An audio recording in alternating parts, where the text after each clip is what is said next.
Hey everyone, it's Eric here from LaughX. Got another video for you guys today. So we got in this Seagate drive. Right, it's another external drive, Seagate. If I flip it this way, see that? Inside's damaged, and this is the cable actually they brought in. They brought in actually just like this. So the USB connection is actually damaged. Now, the question really begs to differ is, was that plugged in and it fell off, or was it just in like a bag or something like that, or what happened to it while this happened? If it's plugged in, you have a chance of it not just being damaged here. There could also be a short maybe to the controller, to the NAND, or something like that. Who really knows? That could still be the case too. We don't really know, especially if they try to plug it in. Maybe try to attach it, plug it in. Definitely don't want to make sure that you do that, right? Like try to touch. Don't do it. Okay?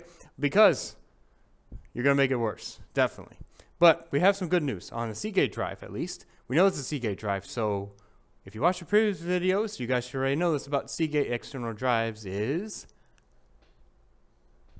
crickets? No, come on, you guys know. Go back to the video. I'll wait. Okay, well, these ones actually have an external board here that connects it to a USB connection. So it's a SATA drive that connects to a USB board. How do we know that? Well, that's how Seagate drives are. Now, if we have another one like a Western Digital drive, that's going to be a little bit of a different story here. They have usually like a little bit of adhesion, and then they just have like clips that go along the whole way, and it's pretty easy to open them. There we go, just like that. Okay. So you can see around here, there's a little bit of adhesive. You don't have to heat up. Don't worry about that. It's not really. Kind of comes off like this. You put that to the side because we don't need it anymore. Don't have to worry about it. Just keep our stuff nice and neat. Too. Okay, so you're left with this, right? And you're like, well, that drive's one piece, right? Well, if you look closely here, you'll see that it's not. So if we lift this up, this is a little bit of tape, so to hopefully make sure it's going to do it. And if you look up this drive, you'll obviously see this is an older one. But look, this is a Samsung drive, right? It's funny, they put the Seagate one, the Samsung one. So we're going to lift this up, and you see that this is actually, oops, this is a separate board here that comes off. And this is your, whoops, well, that's why we dropped it, right? This is your separate board here. And now the connection, so if we go back to the connection, right, most likely it was probably this way, or was it this way? No, it was this way. So it looks like this was connected kind of pretty much like this, right, and then it came off. But we don't care about that because this is where we have our SATA. Now we have a regular SATA drive. Here, right?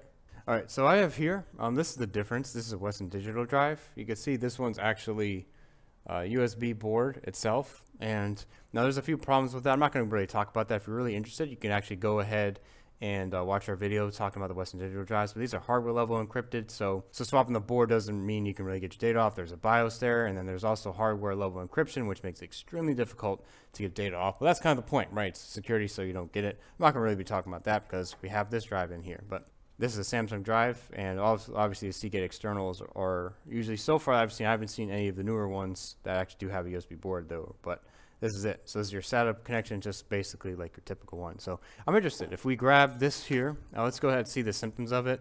We want to make sure there's no extra damage to it, but this looks to actually be totally fine, right? I don't really see anything else. Doesn't look anything obvious. So I'm really curious to see if we'll just get the data if we just take this off and plug this in. So let's do that. Okay, I heard the beep noise. Spinning.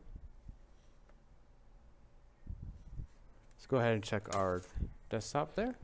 Okay, so it doesn't come up here, but it made the noise. So actually I think, because this is an external drive, let's go ahead, I'm going to bring this over here because I see it over in my disk management. And I see it here. It's 1 terabyte. Looks to be healthy there. So what you can do is you can actually click this here if you want to get to it. You can right click the Windows icon, and there is disk management, and you'll get this screen here. And I see that this is what? This type of drive is, I think it said, I believe this is a Mac drive, the EFI, primary partition. We should be able to get our properties here somewhere. EFI, recovery, boot, crash. Well, that's mine, but. So this is a 1 terabyte, looks like it's a primary partition there. Let's see if I can see anything about properties. So we see that this is the same drive. I bet there's a Mac drive. GPT, yep. Actually, it's not gonna make a difference. So it says GPT. Most likely this is gonna be a Mac drive. Actually, so let's go ahead and plug it into our USB-C Mac. And we see the drive, and we see data here. Now I'm gonna back this up immediately right now because I don't want any other problems with the drive. Yeah, that's really important. So I'm gonna do that right now, and that should be it. Again, guys, this is like your best case scenario. If you have something like this, always make sure you make a backup of it because you don't know what's going to happen to this drive. You can hear some type of clicking. You can hear anything else, especially if there is something chopped. I'm sure it's been dropped, put in a bag, something smacked against it, something has a lot of force to knock off those type of connections. I mean, they are pretty easy to damage, especially if it's already connected. But who knows? Like, look, that's a clear-cut drop, clear-cut damage. And make sure you get your data right away. This one was lucky. It only had like 50 gigs on a...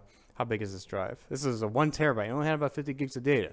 So, and it's an external, so it kind of makes sense. It probably isn't a whole lot of stuff. Some people use USBs for it. But always make sure you make a backup of it. We always make sure we make a double backup of it. If you want to be really sure, if you want a cloud or just 2 backups, make redundancies. Always really important, especially for data recoveries. You don't want to mess around. Especially if it comes in here, we know everyone's data is important if it comes into our place. That's why they're doing data recovery. So hope you guys enjoyed watching. Hope you learned something a little bit basic. I know these are a little bit basic ones. We go into more intense ones. Again, check out all the Western Digital ones that we have out there, our videos that we have out there. If you're more interested in that, the Seagate ones, obviously as well. We can make. We have a clean room here. We'll probably do a video about that. I should probably do it someday. Probably nice. We could show you guys head replacements, other things that we do. Stay tuned for that. And yeah, what type of drive do you guys have for an external? Do you guys make an extra backup? Do you guys have like Seagate, Western Digital? Do you guys have a solid state drive? What are you guys interested in? What do you guys use?